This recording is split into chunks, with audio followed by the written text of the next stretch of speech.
and in fact the car was so slow at times that the family would just get out and walk beside it. But they eventually made it back to the Maine woods, where my great-grandfather worked as a logger for a while near the town of Andover. I know that during that time, loggers who worked hard could make about $1 a day cutting cordwood. They used bucksaws and axes and hauled the trees out of the woods using horses, and if they were lucky they could cut 4 to 6 cord of wood a day.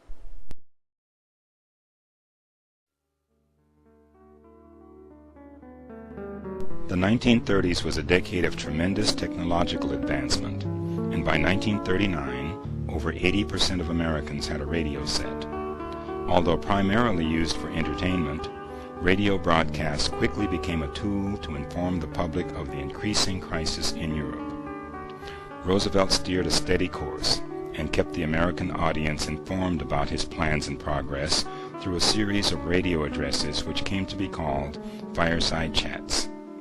These broadcasts were centered on specific topics and issues and were delivered in a warm and simple language that made people feel they were partners in the efforts the president was putting forth. When Franklin Roosevelt, poised and self-assured, addressed his audience as "my friends," most Americans believed they were exactly that.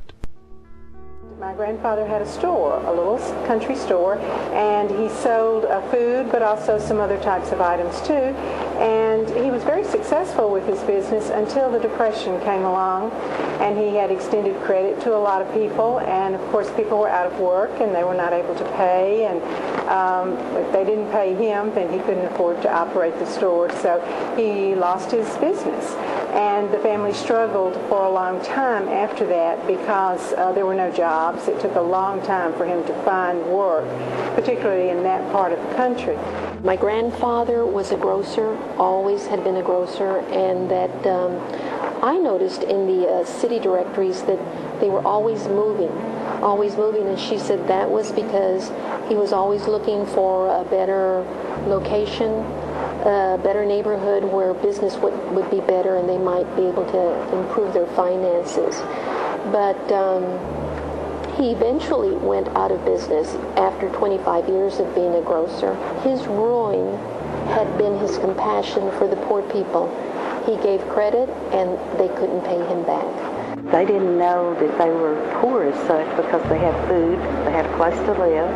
She knew she didn't have a lot of things, but she did know that she, had the basic things that she needed, and a big family, and they all took care of each other.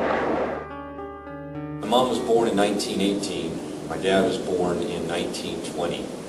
Both have passed away in the last 18 months or so. What I remember most about them, they were great parents, great providers, and they were great teachers to all the McSweeney children. As a kid growing up, I remember them speaking not about the hard times during the 1930s. They spoke rather about Roosevelt's hope and the optimism, and they would tell us stories over and over again about old-time radio, Jack Armstrong, the All-American Boy, Jack Benny, Amos and Andy. They would talk about all the famous sports teams, the Gas House Gang in baseball, the New York Yankees. They told us about how they would go to the cinema for 5 cents and see the Marx Brothers, the young Betty Davis, Walt Disney films, etc. Just a tremendous period to be a young child growing up. And I guess as testimony to their own parents, they kept that side of the Great Depression in terms of the negative image away from us. We were aware to a degree, but most of our friends were in the same boat we were. So we didn't know much about the discrepancy. We'd see the big houses, the people had big homes and things like that, but we never came in contact with them much or talked to them much, so we just knew they had a lot more than we had, but there was no hope out there. We never really desired to be rich because we knew it was hopeless.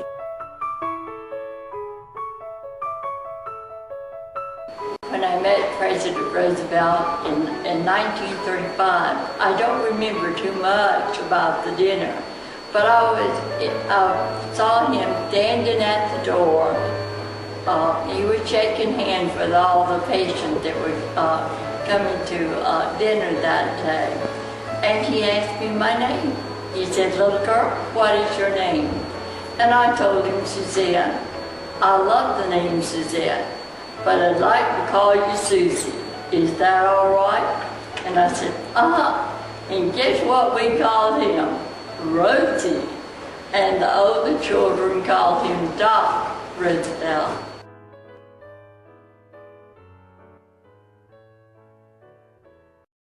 We have a late bulletin. Here is a flash. President Roosevelt passed away this afternoon at Warm Springs, Georgia. This afternoon at his little white pine cottage atop The Pine death Mountain. of Franklin D. Roosevelt in his 63rd year at his home in Warm Springs, Georgia, which was affectionately called the Little White House. They said it beyond a doubt it was cerebral hemorrhage. The grieved Allied world is pouring out its sympathy. The president's death came without warning. He had been in Warm Springs. 4:35 p.m. Eastern Wartime, the president died without pain. And at 5:45 p.m. Eastern Wartime in Washington, former Press Secretary Steve Early announced the earth-shaking news.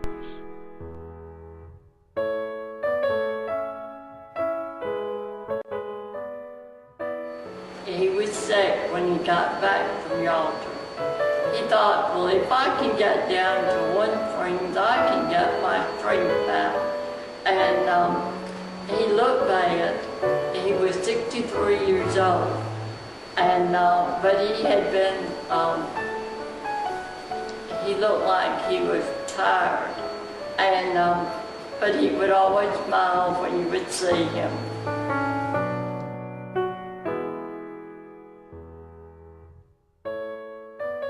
When the news came on April 12, 1945, that President Roosevelt had died, all Americans felt the severity of this loss. Millions mourned over the death of a man that most had never met. President Roosevelt died, confidently believing that victory was assured, but never able to fully realize the success of all that he had accomplished. In the federal programs, there seemed to be no discrimination, so that a black person could get a job with the WPA just as soon as a white person.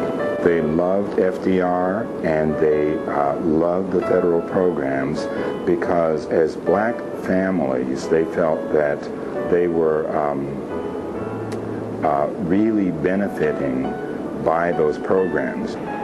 My mother, you know, who was came over here in 1914, but she thought Roosevelt was the greatest thing walking.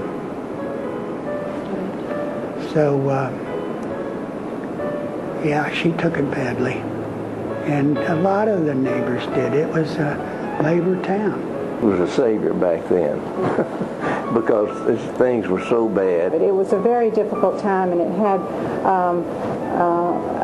it just left so many memories with people, and I think sometimes they're reluctant to talk about those.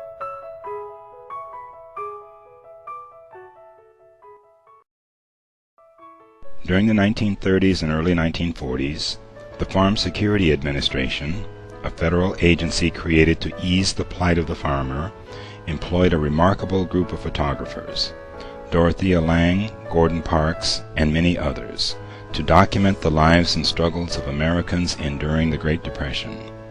Their work included some of the most powerful images of the nation to emerge from those difficult years. Many of these photographs have reached iconic status in American culture. For those born after the 1930s, the Great Depression is something that can only be visualized through photography and personal oral histories. These photographs, on exhibit at the National Archives Southeast region, inspire family historians to examine their past and reflect on their family's life during one of the most difficult times in American history. Through the public programs of the National Archives Southeast region, these histories will be remembered and preserved for future generations. Through our holdings, students, educators, family historians, and the general public have the opportunity to rub elbows with presidents, war heroes, civil rights leaders, and the greatest scientific minds that the world has ever known. The National Archives in Atlanta, Georgia is home to thousands of original records documenting the settlement and development of the Southeast. These documents tell intriguing stories of the people who once inhabited this land and the history of this unique area. We invite you to visit us in Georgia and discover your history. Visit us at www.archives.gov/southeast.